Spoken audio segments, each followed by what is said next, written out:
Друзі, бажаю міцного всім. Сьогодні розповім вам про таку річ, як ісландський мох і для чого його використовують. Його використовують, коли сухий кашель. Він в нього сильно дуже великий, зараз я вам прочитаю. Це природний лікарський засіб з потужними антисептичними, протизапальними, обволакуючими та відхаркувальними властивостями, який використовують для лікування кашлю, особисто сухого, бронхіту, запалення горла, покращення травлення, зміцнення імунітету та при захворюванні ШКТ, шкіри та щитоподібної залози. Ну, коротше, це діткам дають таке от.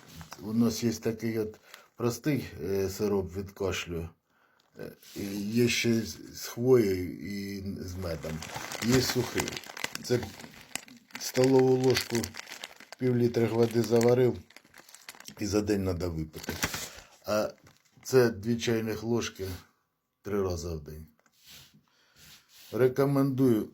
Природа зцілює. Бувайте здорові, бережіть себе, звертайтеся.